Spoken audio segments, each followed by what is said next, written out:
જેતપુર શહેરમાં એક યુવતીને લગ્નની લાલચ આપી 1 વર્ષ સુધી તેનું શારીરિક શોષણ કર્યા બાદ હવસ સંતોષાઈ જતા લગ્નનો ઇનકાર કરી દેતા ભોગ બનનારને હવસખોર યુવક સામે સિટી પોલીસમાં દુષ્કર્મની ફરિયાદ નોંધાવતા પોલીસ આરોપીની ધરપકડ કરી હતી। જેતપુર શહેરમાં રહેતી એક યુવતીએ સિટી પોલીસ સ્ટેશનમાં સુધીર મીઠુભાઈ ભટ્ટી નામના યુવક સામે નોંધાયેલ ફરિયાદ મુજબ તેણીના પિતાના આરોપી વચ્ચે મિત્રતા હતી। આરોપી પીડિતાના ઘરે આવતો હોય તેની સાથે પરિચય થયો હતો।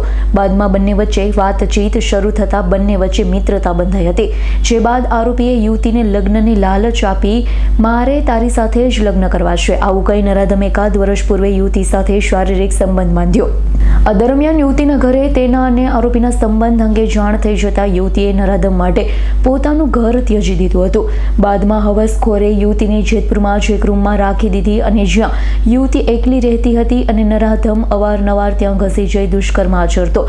આ દરમિયાન યુવતીએ લગ્ન કરવાનું કહેતા હવસખોરે લગ્ન કરવાનો સ્પષ્ટ ઇનકાર કરી દેતા યુવતીના પગ તળેથી જમીન ખસી ગઈ હતી, જેના માટે ઘર અને પરિવારને તરછોડી દીધા। તે શખ્સે જ તરછોડી દેતા યુવતીને આંચકો લાગ્યો। બાદમાં તેણીએ હિંમત દાખવી સિટી પોલીસ સ્ટેશનમાં ફરિયાદ આપતા પોલીસે દુષ્કર્મ આચરી લેવાની કલમ હેઠળ સહિત ગુનો નોંધી આરોપીની ધરપકડ કરી હતી। આરોપી સુધીર ભટ્ટી નામના યુવકે સોશિયલ મીડિયાના માધ્યમથી યુવતીનો કોન્ટેક્ટ કરી પ્રેમ સંબંધ બાંધ્યો। સાથે યુવતીના પિતાના આરોપી બંને એકબીજાના પરિચિત હોવાથી યુવતીના પિતાનો વોટ્સઅપ સ્ટેટસ જોઈને તેમાં રહેલા યુવતીના કોન્ટેક્ટ નંબર મેળવી વાતચીત કરી પ્રેમ સંબંધની વાતો કરી યુવતીને ફસાવી હતી। આરોપી પરિણીત હોવા છતાં યુવતીને અપરિણીત હોવાનું જણાવી લગ્નની લાલચ આપી અવારનવાર દુષ્કર્મ આચર્યું।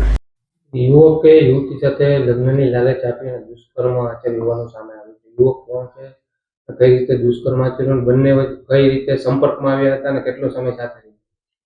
જેતપુરનો એક યુવક છે સુધીર ભટ્ટી કરીને, તેમણે સોશિયલ મીડિયાના માધ્યમથી અને મોબાઈલ ફોનથી એક જામનગર રહેતી યુવતીનો કોન્ટેક્ટ કરી અને તેમને લગ્નની લાલચ આપી ફસાવી અને તેમની સાથે પ્રેમ સંબંધ બાંધેલ હતા।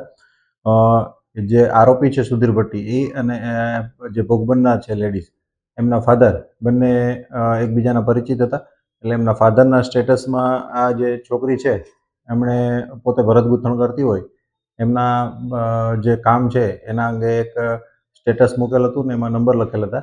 એટલે એના આધારે આરોપીએ એમનો કોન્ટેક્ટ કરી અને પછી એમની સાથે પ્રેમ સંબંધની વાતો કરી અને પોતે પરિણીત હોવા છતાં એમને અપરિણીત હોવાની ખાતરી આપી અને તેમને અહીંયા જેતપુર મુકામે 1 વર્ષથી લાવી અને અલગ અલગ જગ્યાએ ભાડે રાખી અને પોતે એમની સાથે દુષ્કર્મ કરેલ છે, જે અંગેની ફરિયાદ દાખલ થતાં આરોપીને અત્યારે હસ્તગત કરી અને તેમની રિમાન્ડ માટેની તજવીજ ચાલુ છે।